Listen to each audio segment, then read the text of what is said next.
Est-ce que vous nous entendez? Oui, là ça fonctionne, c'est bon, je vois. Ah, peut-être que je vais remonter. Bonjour, bonjour, c'est quand même plus sympa. Les gens ont dû se demander ce qu'ils foutaient sur ce live du coup. C'est Chatroulette. Nickel, et ben bienvenue sur le live dans Voiture Simone. Normalement vous nous entendez, plus de problème son. Je vous propose qu'on démarre tout de suite. Je viens de m'apercevoir que toutes les séries ont été remises à jour, y compris notre compte test. Donc, Didi nous dit bonjour, je viens de rater, j'ai eu 33 sur 40. Merde Didi, force à toi, continue de t'entraîner, t'inquiète, ça va le faire. Alors Victoria, traditionnellement l'invité choisit une série. Oui. Choisis une série. Je vais choisir la série 29. Pourquoi le 29? Parce que je suis née le 29 mars. Ah, je croyais que c'était pour la Drôme, qui est 26 d'ailleurs, rien à voir avec le 29. Ouais, non. Eh ben c'est parti. La et on te demandera pas pourquoi. Série 29. Parce que je suis originaire de Lyon, je préfère préciser quand même. Ouf, j'ai eu peur. Série 29, allez les copains, on démarre. Je rappelle les règles. Vous envoyez votre réponse en commentaire. Vous êtes sur live TikTok dans Voiture Simone, l'auto-école. Vous envoyez votre réponse en commentaire. On choisit la réponse la plus donnée par le public. Et avec Victoria, nous, on va essayer de vous battre. Sachant que la dernière fois, j'ai fait au moins plus de 8 fautes. C'est ça. Et si ça te va, tu veux jouer toute seule ou tu veux qu'on joue ensemble? Bon, on peut essayer de dire à l'oral tous les deux ce qu'on Ok, allez, nickel. Question 1 sur 40. La zone d'incertitude d'un usager est la surface dans laquelle il peut se déplacer avant que j'arrive à sa hauteur.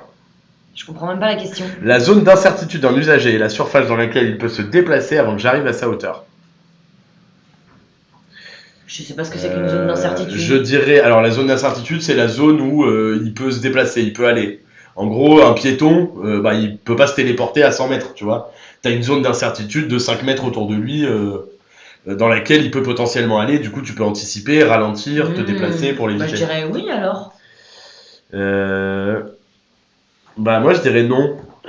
Pourquoi? La zone d'incertitude d'un usager, la surface dans laquelle il peut se déplacer avant que j'arrive à sa hauteur. C'est pas avant. Ça peut être pendant aussi. Ok. Ah oui, d'accord. Donc je dirais non. Ouais. Non, mais t'as raison. Mais j'hésite. Réponse B. Moi, je dis la réponse B. Chaud, elle dit la réponse A et Chaud, elle a toujours raison. Ça sent pas bon cette affaire. Bon, allez, on y va. Oh, je savais, Chaud, t'avais raison. Ça commence très très mal. On avait dit qu'on était fatigué. La zone d'incertitude d'un usager, c'est exactement cela, la surface dans laquelle il lui est possible d'évoluer avant que j'arrive à son niveau. Ok, donc oui, effectivement, c'était évident. Ok. Question 2. Je commence le dépassement du camion. Oui, non.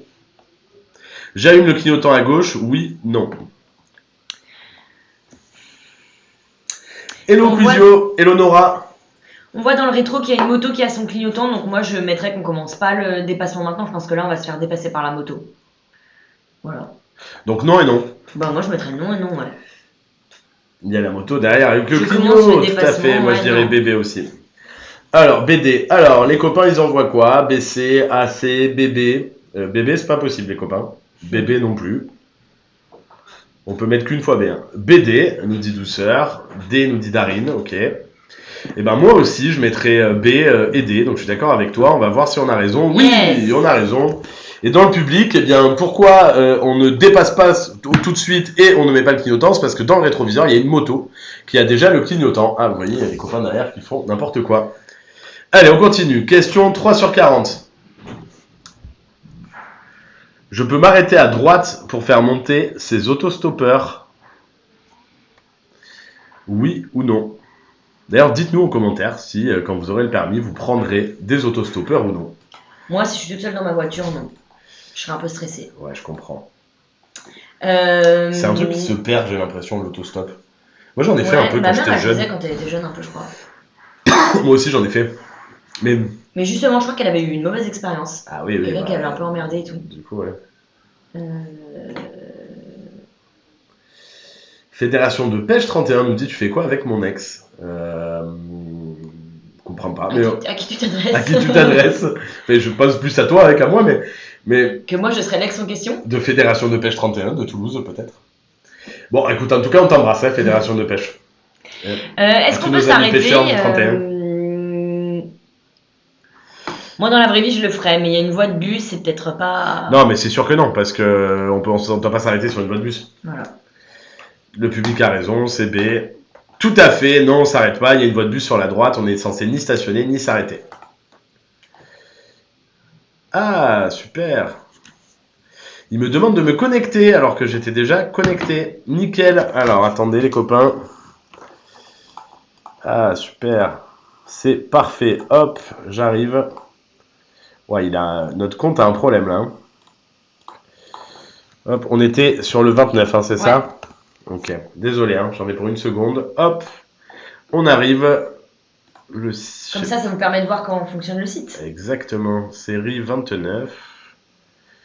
On avait rattaqué. Ah, bah super. Alors là, on avait fait faux, mais on sait que c'est A. Je recommence. Hein. Commence le déplacement du camion, non et non. Hop, continuer. Je peux m'arrêter à droite, non. Hop, et on avance. Okay. Alors, question 4. Pour conduire cet ensemble, je dois avoir le permis B uniquement, avoir suivi une formation B96, avoir obtenu le permis BE. Voilà, franchement, je n'en sais rien. Hein. BE, ça peut vouloir dire quoi? Moi j'aurais dit BR, mais remarque, j'en sais rien. Je pense que c'est pas un permis B tout court, parce que je pense que pour conduire avoir une remorque, il faut quand même avoir un truc en plus. Ouais, je crois qu'il y a un truc de 500 kg, 750 kg. Moi j'aurais dit B aussi, ouais. Genre c'est au-dessus d'une tonne qu'il faut le permis BE, je crois. Et BE, je sais pas ce que c'est. C'est un permis spécial pour pouvoir tracter des trucs lourds. Ok, réponse B. Ouais, c'est ça. Bravo Chaud aussi, j'ai vu que tu l'avais. À tous ceux qui ont mis B, bravo. La somme des PTAC, 3 tonnes 5 et la remorque dépasse 750 kg de PTAC. Le permis B ne suffit pas. Appelé B96, elle nécessite ni visite médicale ni code à repasser. Ok. Question 5. Waouh, cinéma. Je circule sur une chaussée à sens unique. Oui, non. Je peux dépasser. Oui, non.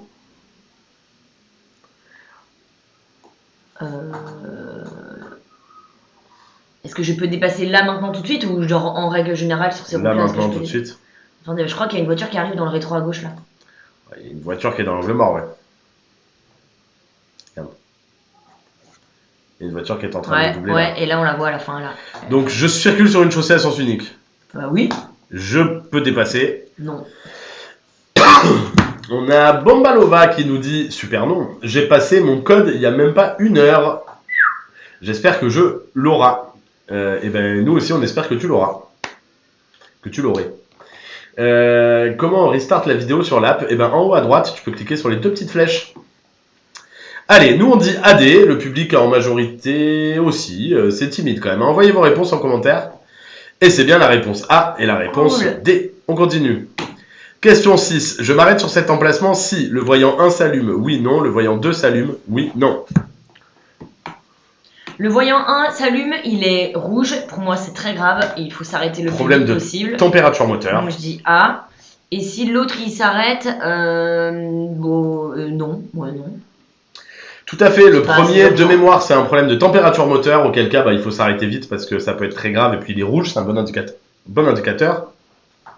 Et le voyant 2, c'est juste que vous arrivez sur la réserve, donc il ne faut pas traîner à aller mettre de l'essence, mais c'est pas nécessaire de s'arrêter. Ouais, faut pas s'arrêter dans l'immédiat.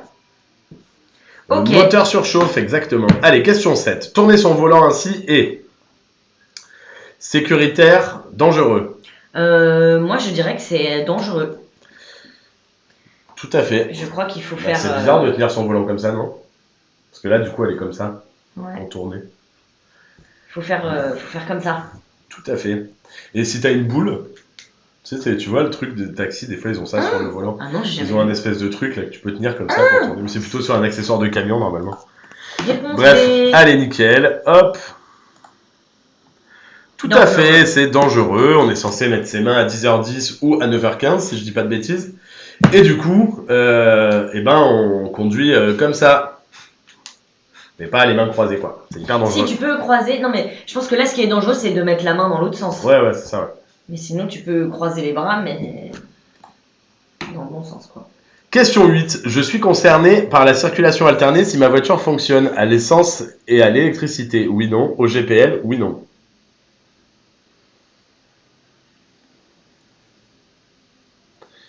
GPL, ça veut dire quoi? C'est oui. Je sais plus ce que ça veut dire GPL. À l'électricité, t'es quand même concerné. Bah, à l'essence et à l'électricité, c'est hybride, donc oui. Ah, je suis concerné, pardon. Je suis concerné par les circuits alternés. Donc non et non, pardon. Non, je suis pas concerné. C'est BD, ouais. En fait, quand je suis. Bah, les gens qui roulent avec des voitures thermiques uniquement. Genre, si t'as une voiture hybride, t'es pas concerné par. La circulation alternée, ça sert à réduire la pollution. Oui.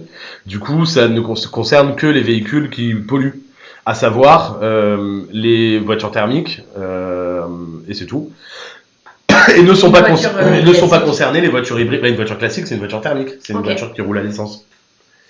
Allez, on avance. Essence et électricité, ok. En cas de pollution à circulation alternée, les véhicules hybrides fonctionnant à l'essence et à l'électricité en fonctionnant au gaz GPL, c'est gaz, je sais pas quoi. Question 9. Dans ce virage, très attention à pas écraser les piétons.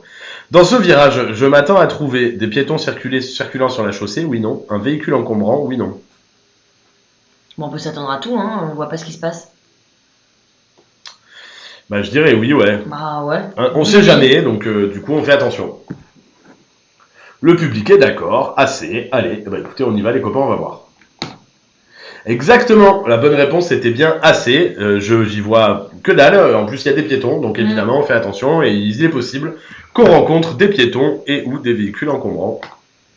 Question 10. Le système AFIL peut se manifester par une vibration du volant, une vibration du siège, un signal sonore, l'allumage des clignotants.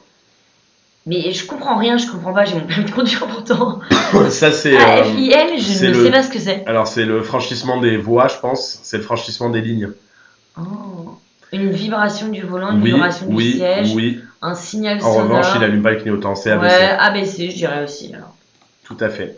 En gros, tu as des voitures, quand tu franchis une ligne sans avoir mis le clignotant, automatiquement, elle te remet droit, soit quand tu es sur la ligne, elle te dit que tu es sur la ligne, c'est pour éviter de t'endormir. Ok.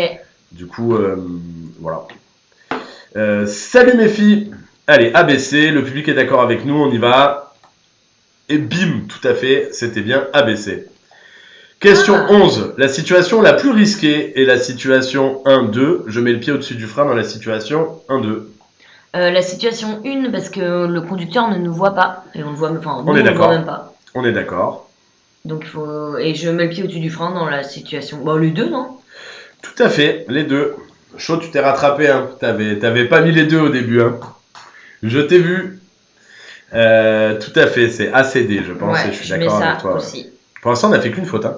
Oui. Sur la première. Oui. C'est dommage, hein. Brie nous dit trop forte, Vic. Brie. Mais c'est peut-être ma maman, Brie. Ah. Je sais pas si elle s'est connectée, mais. Eh bien, bonjour, Brie. Si c'est toi, maman, coucou. Coucou. Allez, on valide. Et c'est bien ACD. 1 et 2. Donc, effectivement, c'est bien la situation numéro 1, puisque le conducteur ne nous voit pas. Et on est censé mettre le pied sur le frein dans les deux cas. Allez, on continue. C'est en Belgique. Ça, je sais pas si c'est en Belgique, la photo. La vitesse est limitée à 50 km/h, 70 km/h, 90 km/h. On va sûrement voir un panneau où on l'a déjà vu. On recommence. On a dû rater le panneau, il doit être dès le début. C'est à la droite. Voilà. Vous avez la réponse. Ça, c'est question cadeau. Hein. Ça, c'est question cadeau, ouais. Sauf si on a des problèmes de vue, mais... Auquel cas, c'est embêtant. Allez, c'est bien la réponse B pour tous ceux qui répondent la réponse A. En fait, au tout début de la vidéo, on voyait un panneau qui disait qu'on entrait dans un lieu-dit et que du coup, la vitesse était limitée à 70 km/h. Il y avait le panneau 70 rond entouré de rouge. Est-ce que le jour de l'examen, tu montes la vidéo une fois et après c'est fini? Tout à fait. Tu vois la vidéo qu'une fois le jour de l'examen. Okay. Donc, il faut être très très attentif. Hyper attentif, les copains, ouais. Question 13. Certains pneus comportent des témoins d'usure différents selon s'ils sont utilisés en conditions été ou hiver. Vrai ou faux? J'aurais tendance à dire vrai. Oui, moi aussi. Après, je suis pas un expert en pneus. En pneus, comment on dit pneus? Moi, je dis pneus parce que je suis lyonnaise et qu'à Lyon, on a tendance à plutôt couper les E. Ouais, mais je crois que partout on dit pneus. C'est dans le sud où on dit des pneus. Parce qu'on sait pas parler français. Allez, nickel, on valide. Hop, allez, on est tous d'accord. Tout à fait. Il y a deux témoins d'usure différents, notamment pour les pneus été et hiver. Question 14. Par rapport à une route sèche, la distance de freinage peut presque doubler sur route mouillée. Oui. Franchement, ou non? Je pense que oui. Presque doubler, ça m'étonnerait pas. Bien sûr. Attention au fameux aquaplaning. Oh oui, ça m'est jamais arrivé, mais ça fait trop peur. Hein. Moi, ça m'est déjà arrivé sur l'autoroute. Ça fait peur. Hein. À 100 là, ça. Mais en fait, sans même freiner, je roulais et puis d'un coup, tu sens qu'en fait, tu maîtrises plus rien avec la voiture. Et ça fait un brrr. Et tu sens qu'au moins de coup de volant, coup de frein, ça part. Faut rien toucher, croiser les doigts qu'il se passe rien. Et il s'est rien passé. Je serais tellement stressée. Ouais, bah là, tu croises les doigts quoi. Alors, on dit oui, évidemment, c'est bien la bonne réponse. Lorsqu'il pleut, le temps de réaction, il est le même. En revanche, la distance de freinage est bel et bien différente. On est 237. Pour tous ceux qui nous ont rejoints, vous êtes sur le live TikTok dans Voiture Simone. En Voiture Simone, c'est une auto-école en ligne. Et donc, on organise des lives TikTok pour vous aider à s'entraîner et pour qu'on révise tous ensemble. Donc, n'hésitez pas à vous abonner au compte TikTok en Voiture Simone pour ne pas rater nos lives. On est en live tous les jours du lundi au jeudi à 17h30. Et on teste en ce moment le créneau 12h30. Donc n'hésitez pas à vous abonner, n'hésitez pas à télécharger l'application en Voiture Simone. L'application elle est gratuite et la formation au code de la route aussi. Et évidemment c'est le code de la route français. On enchaîne. La date de validité du contrôle technique est inscrite sur le certificat d'immatriculation, le carnet d'entretien, la vignette du contrôle technique, la vignette d'assurance. Je vais dire oui à tout. Non. Moi, c'est le certificat d'immatriculation. En gros, tu as la vignette du contrôle technique qui est posée sur le pare-brise et le certificat d'immatriculation, les deux. Parce qu'en fait, quand tu vas passer ton contrôle technique, le monsieur du contrôle technique, il te met la vignette sur le pare-brise, et si c'est positif, et aussi, il te colle dans la carte grise un petit autocollant qui donne les dates aussi. Et donc, la carte grise, c'est dans le certificat d'immatriculation, c'est ça ? Tout à fait, c'est ça. C'est A et C. Et c'est bien la bonne réponse. Bravo. Donc c'est exactement ça. Et il est possible que ce soit écrit dans le carnet d'entretien d'ailleurs, mais c'est pas du tout obligatoire. Question 16. Ah ça c'est à Paris. Je reconnais notre magnifique porte de Champéret, à côté du 17e arrondissement. En cas de pic de pollution, la limitation de vitesse peut être abaissée, oui, non. La circulation de certains véhicules peut être interdite, oui, non. Moi je pense oui et oui. A, tout à fait, tout à fait. Je pense que c'est une excellente réponse et on peut voir une magnifique 307 bleu électrique devant. On embrasse tous les heureux détenteurs de 307 bleu électrique. Tout à fait. Moi j'en avais une orange, violette aubergine. Parce que orange aubergine, ouais, c'est très joli. Très joli ça. Très très joli. Ok, assez, allez, on y va. Effectivement, c'était bien la réponse A et la réponse C. En cas de pic de pollution, il est possible de ralentir la vitesse maximum pour moins polluer et de se mettre en circulation alternée, question qu'on a vue il y a très peu de temps. Question 17. J'ai plus de risques de m'endormir au cours d'un long trajet sur l'autoroute, sur les petites routes. Ah, moi je pense sur l'autoroute.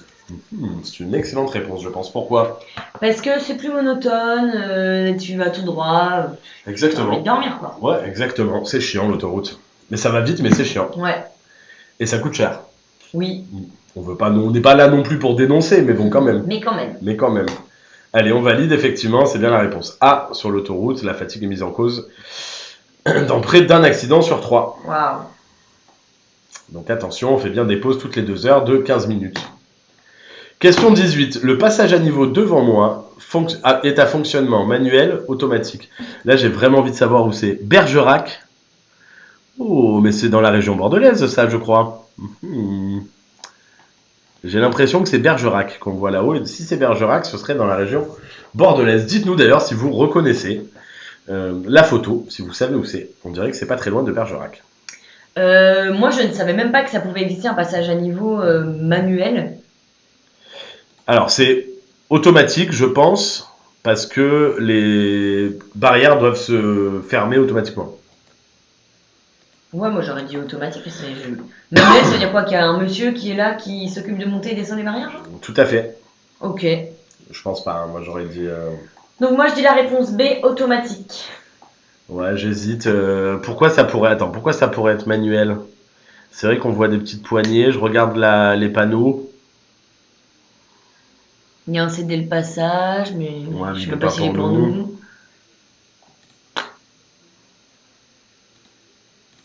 Bah ouais. Mis à part la petite poignée là. Je vois même pas une petite poignée. Si, c'est en dessous là. Ouais, mais elle n'est pas là parce que si jamais le truc tombe en panne, il faut pouvoir le faire à la main par exemple.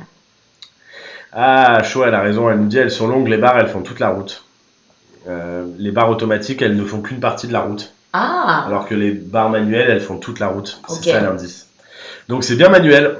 Tout à fait. Il reste encore quelques passages à niveau dont le fonctionnement arrière est manuel, c'est-à-dire actionnés par une personne. On peut les reconnaître notamment à leur taille. Chacune d'elles barre entièrement la route. Chaud, Et chaud, c'est vraiment solide, ouais. Vraiment, ouais. Bon, bah, moi, par contre, je vais pas tricher. J'avais répondu B, je me mets que j'ai fait une faute. Ouais, mais moi aussi, hein, j'aurais dit manuel. Question 19. Stationner ainsi est autorisé, gênant, interdit. Ah, stationner ainsi. Garer la moitié sur le pare-brise, sur le passage piéton. Mais est-ce que c'est. C'est pas le passage piéton, sur le trottoir? Ouais. Mais il parle de. Je sais pas parler. Stationner ainsi comme la voiture qu'on voit devant ou stationner ainsi comme nous on est? Bah, comme nous on est. Mais moi je pense que ça existe. Hein. Il y a des endroits où t'as le droit. Alors oui, mais dans les faits, je pense qu'ils recommandent pas de se garer sur le trottoir dans certains endroits. Moi je pense que c'est gênant et interdit. Oh, ah ouais? Ouais, moi je suis sûr c'est ça, ouais. Moi je pense pas que ce soit. Je pense qu'il y a des endroits où t'as le droit. Toi moi, je dirais autorisé. Oui, mais rappelle-toi, le code de la route, c'est un truc pour être prudent, pour apprendre à bien faire et tout. Ça m'étonnerait qu'ils te disent, bah oui, mais il y a certains endroits où tu peux te garer sur le trottoir. Et si c'était le cas, il y aurait des marquages au sol. Des panneaux, ouais, des trucs. Pardon, je suis persuadé que c'est gênant et interdit. Ok, bah je te suis déçu. Allez. Tout à fait, je suis stationné à cheval sur le trottoir, les deux roues, nanana, donc non, j'ai pas le droit, sauf indication contraire. Ah, ok. Et là, il n'y a rien qui me dit que j'ai le droit. Ok. Question 20. Je tourne à gauche sans m'arrêter. J'attends. Là, moi, je continuerai à gauche sans m'arrêter parce que la voiture de devant, elle a mis son clignot, donc elle va pas nous gêner pour faire. Elle va tourner avant nous. Quoique c'est un peu au même niveau. Je me rends pas compte là. Est-ce qu'il va tourner? Ça va être au même niveau que nous. En fait, on voit pas très bien à gauche là. Du coup, j'aurais tendance à penser que derrière nous, on voit bien. En revanche, derrière lui, on voit pas. Du coup, j'aurais tendance à penser qu'il faut laisser passer lui. Et qu'ensuite, quand tout le monde sera passé, je pourrai passer parce que je pourrai m'assurer qu'il n'y a pas de voiture qui arrive. Oui, de toute façon, peut-être de la route, c'est pour ça. Ouais, c'est ça. Donc j'attends, moi, je dirais B. B. Personne ne semble arriver en face, mais à vrai dire, la visibilité est considérablement masquée. Clair, et je l'ai vu un peu, je crois. Bah, bravo à chaud, Garba, solide, pas assez de visibilité. Allez. Félicitations, effectivement, j'avais pas assez de visibilité pour avancer. Question 21, c'est une vidéo. C'est un compteur. Je viens de mettre le moteur en marche et ce voyant reste allumé. Je peux partir, il n'est pas important. Je peux partir, mais je dois le faire réparer rapidement. Je ne peux pas partir. Moi, je dirais réponse B. Tu peux partir parce que c'est pas un voyant rouge, mais bon, va falloir traiter le sujet. Quoi. Je suis d'accord, complètement d'accord avec toi. Je peux partir, mais je dois faire réparer rapidement. Tout le monde a l'air d'accord. Ouais, allez, on y va les copains, c'est pas rouge, donc effectivement on peut continuer. Tout à fait, ce voyant indique un dysfonctionnement de l'ESP. Il s'agit d'un système électronique destiné à améliorer le contrôle de la trajectoire. Dans les virages, des capteurs indiquent la position du voyant et la trajectoire réelle du véhicule. Donc, mais là, le vrai truc, c'est qu'il est orange et pas rouge, donc si c'est orange, je peux rouler, mais il faut que je le fasse réparer rapidement. Question 22. Ce clignotant donne la priorité au conducteur de la camionnette? Oui, non. Doit me faire anticiper un danger? Oui, non. Bah oui, il a mis son clignot, donc bah ça lui donne la prio, ça veut dire que nous on va pas. Moi je pense pas. Ah ouais? Bah ouais, quand t'es sur l'autoroute et que tu as ton clignot, il est pas prioritaire. D'ailleurs, l'autoroute, on est encore en Provence à mon avis. Hein. On pourrait vous deviner là. J'arrive pas à voir, mais à mon avis, on n'est pas loin de Marseille ou pas loin de Montpellier. De toute façon, il n'y a pas 50 endroits où la végétation elle est comme ça. Ensuite, ce clignotant donne la priorité au conducteur de la camionnette. Oui, non. Bah en fait, la bienséance veut que tu le laisses passer, mais pour autant, il n'a pas la priorité. Toi, par exemple, si tu étais à sa place, tu mets ton clignot, t'as pas du tout la priorité, il faut que tu attendes qu'ils soient tous passés pour passer, tu vois ce que je veux dire? Oui, ou que le mec me laisse passer. Ouais, oui, voilà, mais dans les faits. Donc en gros, est-ce qu'il lui donne la priorité? Non. Est-ce qu'il doit me faire anticiper un danger? Oui, parce que le mec, à tout moment, il pourrait débouler du coup. Bon, moi je pense que j'aurais mis assez, donc je me serais trompé. Exactement, il n'a pas la priorité. Et tout à fait, BC, le conducteur de la camionnette semble avoir l'intention de dépasser le camion qui le précède. C'est son clignotant à gauche qui me l'indique. Question 23. Je dépasse uniquement le fourgon? Oui, non. Le fourgon et la voiture? Oui, non. Je vois une flèche qui dit qu'il faut se rabattre bientôt. Donc moi, je dépasserai juste le fourgon. Et le fourgon et la voiture, non? Oui. Je répondrai AD, effectivement. Ben, on pourrait aussi dire... en fait, on se rétracte, quoi. On n'y va pas du tout. Mais on est déjà en train de le dépasser. C'est un peu dangereux, là, non? De ralentir. Bon, écoute, on va dire qu'on dépasse le fourgon, mais pas le fourgon et la voiture. On dit AD, nous. Oui. Mais merci Samba pour la blague. Samba la fête. Il y a des lignes continues à gauche, oui, donc on est bien sur une voie à sens unique. Tu as raison, c'est important de le préciser, mais c'était un écrit pour nous.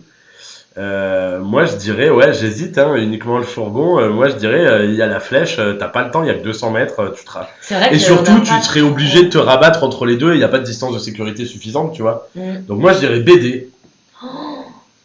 Oh là là, moi j'ai tout faux. Tout à fait, la voie sur laquelle je circule va être supprimée, c'est la flèche de rabattement, visible un peu plus loin qui m'informe, donc je ralentis et je me mets derrière. Ok. Question 24. En cas d'accident à 50 km/h avec ceinture, je devrais m'en sortir avec des blessures sans être blessé. Sans ceinture, je risque d'être grièvement blessé, d'être tué. Là, c'est facile. Je pense qu'on peut s'en sortir avec des blessures. Ouais. Et sans ceinture, on risque d'être... On peut mettre C et D. Bah oui. Bah, A, C et D. Bah, soit d'être grièvement blessé, soit d'être tué. Ouais. Moi, je dirais A, C, D, c'est possible de répondre ça. Tout à fait.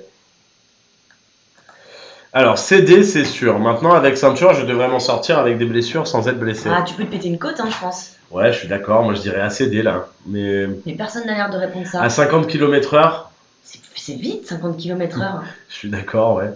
Mais en même temps, c'est bizarre. Ça dépend quel genre d'accident. Plutôt dans la tête du mec qui a créé la question, c'est bizarre de dire bon, mets la ceinture, tu vas te faire mal, mais quand même. Ah ouais. Ouais. Tu trouves pas que ça serait plus logique de dire à 50 km/h, t'es pas blessé, normalement t'es pas blessé? Moi, je crois que je tenterais BCD dans la logique du code. Moi, je mets ACD alors. Non, mais j'ai tout faux. À 50 km/h, je sors généralement indemne d'un accident à condition d'être attaché. À cette vitesse, sans ceinture, c'est pratiquement impossible. Au mieux, je risque d'être grièvement blessé, voire de mourir, que je sois conducteur ou passager. Donc les copains, évidemment, on met la ceinture. Question 25. Mais tu sais, dans la logique du code, ça m'étonne pas qu'en fait c'est pour favoriser la mise de la ceinture. Oui, mais justement, de dire que tu risques d'être blessé déjà avec une ceinture, donc les gars, mettez bien votre ceinture, quoi. Oui. Oui, mais c'était pas pour rien qu'ils choisissaient 50 km/h, c'était précis. Tu vois, c'était pas en règle générale. C'était à 50 km/h, du coup je pense que c'était pour faire ressortir justement ça, quoi. Ouais, ok. Les radars automatiques font baisser le coût de l'insécurité routière, remboursent le coût de l'insécurité routière, rapportent de l'argent à l'État. Je sais pas. Ça, c'est une question de complotiste. Est-ce que la Terre est plate? Moi, je pense que ça fait baisser le coût de l'insécurité routière et que ça rapporte de l'argent. Ah non, est-ce que ça rapporte de l'argent à l'État? Alors, non, moi, à mon avis, en gros, c'est est-ce que en termes de budget, les radars, ça équivaut à toutes les dépenses dans les accidents, etc. Ou est-ce que ça rapporte de l'argent à l'État? Ah non, moi je pense que ça fait juste baisser le coût de l'insécurité routière, mais je pense pas que ça vienne les couvrir, voire en faire encore plus, quoi. Ouais, alors sûr, font baisser le coût de l'insécurité routière, c'est sûr. Rapport de l'argent à l'État, j'ai un doute. Non, mais moi je pense que c'est un crescendo en mode, est-ce que ça vient juste baisser le prix? Est-ce que ça a l'équivalent? Ou est-ce que ça a l'équivalent, mais il y en a tellement plus que ça rapporte plus de l'argent, quoi. Je suis d'accord avec toi. Moi je réponse A. Ouais, moi aussi. Bon, allez. Je comprends rien en question aussi, moi. Là, c'est pas ça y est, j'ai pas mon code. Le coût de l'insécurité routière dépasse 44 milliards d'euros chaque année, alors que les radars automatiques rapportent moins d'1 milliard. Ouais, évidemment, on est très très loin de ce que coûtent les accidents sur la route. Alors oui, les radars rapportent de l'argent à l'État, mais 20 fois moins que ce que coûte l'insécurité routière. Cependant, ils participent à la baisse de la vitesse, donc à la baisse de nombre de tués et de blessés. L'objectif n'est pas que les radars remboursent le coût de l'insécurité routière, mais de réduire le nombre d'accidents, exactement. Ok. Logique, oui, tout à fait. Mais la formulation de la question n'était pas tip-top. Question 26. Je perds 6 points sur mon permis de conduire en cas de condamnation pour alcoolémie à partir de 0,5 g par litre de sang, alcoolémie à partir de 0,8 g par litre de sang, usage de stupéfiants, défaut d'assurance. Bah, ACD.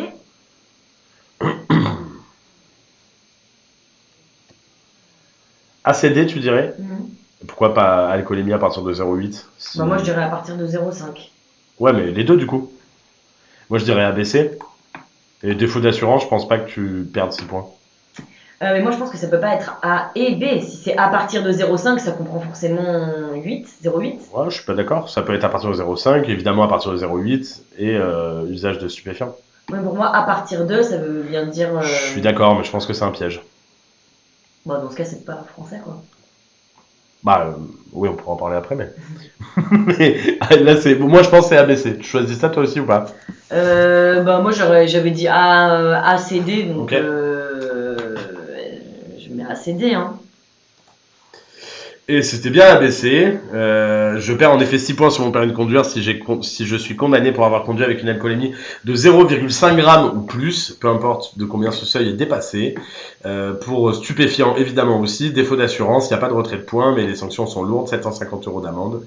Suspension de permis jusqu'à 3 ans. Ok. Confiscation du véhicule et stage de sensibilisation possible. Question 27. Je suis à 30 km/h. Je mets le pied au-dessus du frein. Je freine réellement. Moi, je freinerais réellement là, ce piéton qui est sur la chaussée, ça m'inquiète un petit peu. Tout à fait. Réponse B. Ok. Alors, hop, validé. Réponse B, on est d'accord. Effectivement, c'était bien la réponse B. Le trottoir, il est étroit. Il y a une petite famille qui circule avec des enfants. Du coup, je dois faire en sorte que tout le monde est en sécurité. Et donc, il est préconisé de s'arrêter ici. Et en plus, il pleut, il dit chaud. Donc, ça augmente la distance de freinage. Question 28. La catégorie critères de ma voiture dépend de son numéro d'immatriculation, de sa date de mise en circulation, de sa motorisation, de ses rejets de CO2. J'ai jamais vu ce truc de ma vie. Critères, c'est un... En fait, ils ont catégorisé les véhicules du plus polluant au moins polluant. Et plus ils sont polluants, moins ils ont un indice critère, une catégorie critère mauvaise. Enfin, bonne. Enfin, ouais. Plus ils sont polluants, plus la catégorie critère est mauvaise. Et du coup, on te demande ce qu'ils prennent en compte pour définir la catégorie critère. D'accord. Son numéro d'immatriculation, en gros, voilà. Sa date de mise en circulation, est-ce que c'est une voiture vieille ou non? Oui, oui. Sa motorisation, diesel, essence, électrique, ok. Et ses rejets de CO2. Oui, moi je dis BCD. Je suis d'accord avec toi.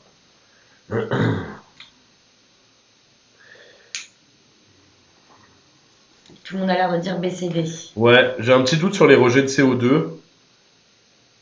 Est-ce qu'on les connaît à l'avance?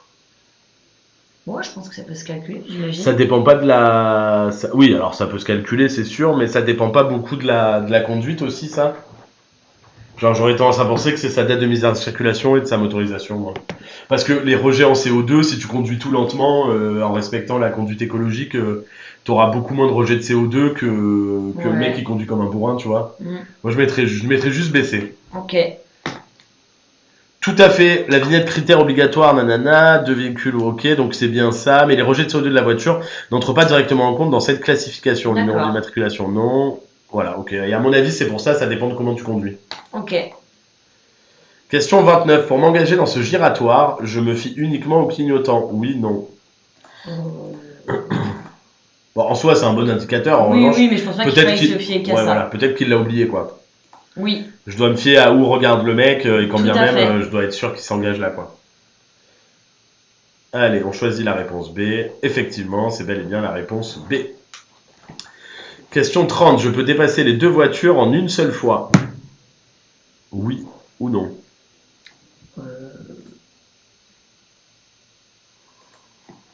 Oui, je crois que j'ai l'impression qu'il n'y a rien qui m'en empêche là. Et surtout, c'est une voie à double sens, mais il y a deux voies dans mon sens à moi. Ouais. Donc oui. Tout à fait. Et on se fie évidemment aux petites flèches vertes et à la flèche et à la croix rouge qui indique que dans mon sens de circulation, il y a deux voies. Question 31. Lors d'une marche arrière, je détache ma ceinture de sécurité pour mieux me retourner. Oui, non. Non. Je demande à mes passagers arrière de se baisser afin de mieux voir. Pourquoi pas, oui. Oui, oui. En tout cas, ma mère, elle a toujours fait ça. Moi, je réponds BC. Moi aussi. Hop. Et le public aussi. Les internautes. Les internautes. Du coup, si eux, c'est des internautes, ça fait de moi un webmaster. Tu es un webmaster, Julien. C'est vraiment nickel. Si ma ceinture de sécurité est bien réglée, pas besoin de se détacher pour se retourner. Et si je suis en marche arrière et que mes passagers d'arrière me gênent, eh ben, j'ai tout à fait la possibilité de leur demander de se baisser, évidemment. Question 32. La procédure pour remplacer une roue est expliquée dans le carnet d'entretien, dans la trappe à carburant, dans la notice d'utilisation. Bon, dans la trappe à carburant. Peu probable, non? Oui, ça n'a rien à voir. Après, t'as le choix entre carnet d'entretien ou notice d'utilisation. Carnet d'entretien, je ne connais pas, une notice d'utilisation. Carnet d'entretien, c'est un truc où tu notes toutes les vidanges, toutes les réparations que tu fais pour t'en rappeler. Et le jour où tu la vends, t'as un suivi de tout. Okay. Et tu peux faire tamponner par les garagistes, la fois où t'as changé les pneus, pour montrer qu'elle était bien entretenue. Moi, je mettrais plutôt dans la notice d'utilisation alors. Exactement. Réponse C. C'est bien la réponse C. Même si c'est pas très compliqué de changer une roue, si besoin, tout est écrit dans la notice d'utilisation. Évidemment, c'est pas écrit dans la trappe à carburant et encore moins dans le carnet d'entretien. Question 33. Un dépistage de l'usage de stupéfiants est fait systématiquement en cas d'accident mortel, corporel, matériel. Tous, non? Je pense pas. Peut-être pas dans le matériel? Ouais, non. Mortel et corporel, oui.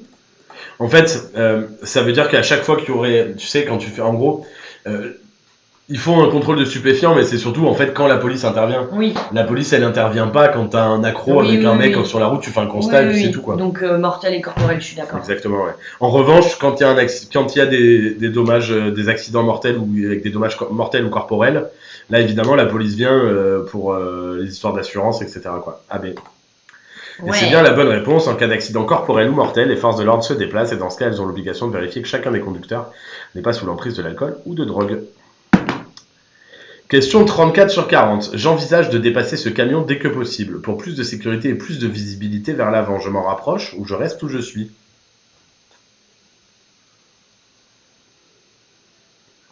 Émilie nous dit pour tout. Alors je pense que tu parles de la question précédente. Bah oui et non. En fait, quand tu as un accrochage et où il n'y a pas de dégâts, de dommages mortels heureusement et corporels, et ben la police, elle n'est pas obligée de venir. Tu sais, il y a ce système de constat où tu fais un constat avec la personne qui était devant ou avec qui tu as eu l'accident, et puis chacun repart de son côté. Et il n'y a pas forcément la police qui est venue et donc pas de contrôle de stupéfiants. Sauf si un des deux parties appelle la police, mais. J'envisage de dépasser ce camion dès que possible, pour plus de sécurité et plus de visibilité vers l'avant. Je m'en rapproche, je reste où je suis. D'ailleurs, ça pourrait être un bon réflexe, parce que... quoi si jamais tu as un accrochage, pour être sûr de gagner, tu pourrais appeler la police, demander à faire un dépistage de drogue et d'alcool, comme ça, tu es certain que si jamais il y a quelque chose, toi, tu es couvert, tu es tranquille, tu es remboursé, quoi. Moi, je dis la réponse B. Parce que je pense que plus on s'approche et moins on voit ce qui se passe devant. Ouais, et puis on gardera plus la bonne distance de sécurité aussi. Oui. Tout à fait, même si pour la dépasser, je n'ai pas intérêt à me rapprocher de ce petit camion, d'une part parce que l'intervalle de sécurité sera insuffisant, mais aussi parce qu'il va me masquer davantage la visibilité. Question 35. Je prends un médicament comportant ce pictogramme. Pour continuer à conduire, je peux demander conseil à mon médecin, oui, non. À un pharmacien, oui, non. C'est toi, Simone, celui qui a créé En route, Simone.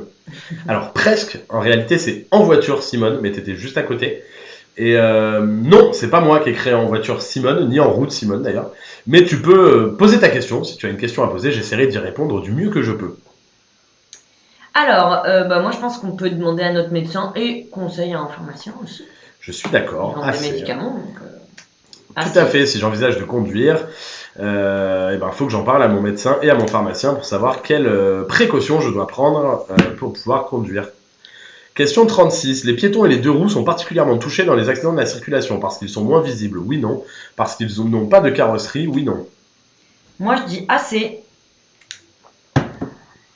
Ils sont moins visibles, ils sont moins gros, ils n'ont pas forcément de phare. Est-ce que c'est les mêmes questions que le code Rousseau ? Eh bien, écoute, alors je ne sais pas si c'est les mêmes questions que le code Rousseau. Ce qui est sûr, c'est que ce sont les mêmes questions que l'examen.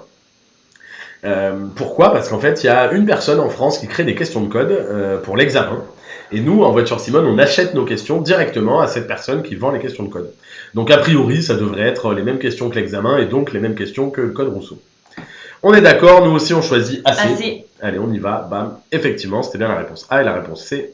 Ils sont moins visibles et vu qu'ils n'ont pas de carrosserie, ils sont vachement plus vulnérables. Question 37. Je désactive la sécurité enfant si je ne transporte que des adultes à l'arrière. Oui, non. Oui. Oui. Parce que si jamais ils ont besoin de sortir de la voiture... Sauf s'ils ont 12 ans d'âge mental. Auquel cas, il faudrait peut-être... Mais oui, effectivement, ça c'est une question cadeau, il ne faut pas les rater celle-là. Tout à fait, s'il y a que des adultes, je peux désactiver la sécurité enfant. C'est même conseillé parce qu'en cas d'accident ou quoi. Question 38. Pour mieux voir, je circule avec les feux de brouillard avant, oui, non. Avec les feux de route, oui, non.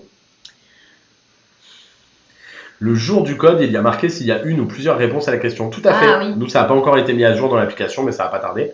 Mais pour le coup, c'est pas du tout embêtant, quoi. C'est juste que vous aurez une aide supplémentaire au moment de l'examen. Mais nos questions, elles sont toujours complètement viables.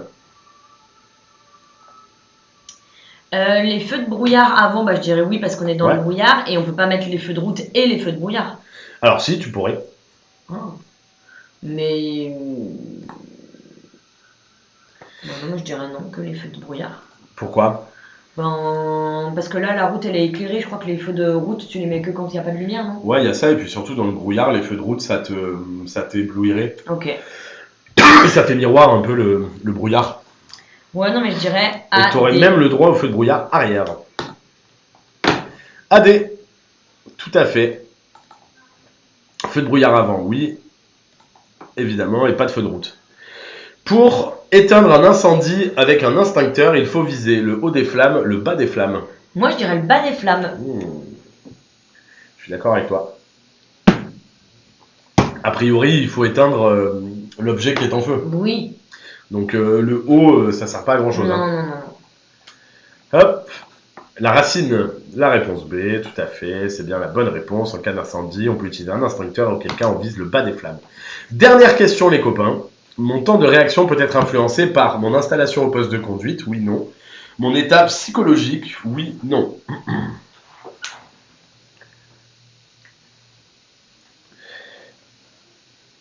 La réponse D pour moi, c'est sûr.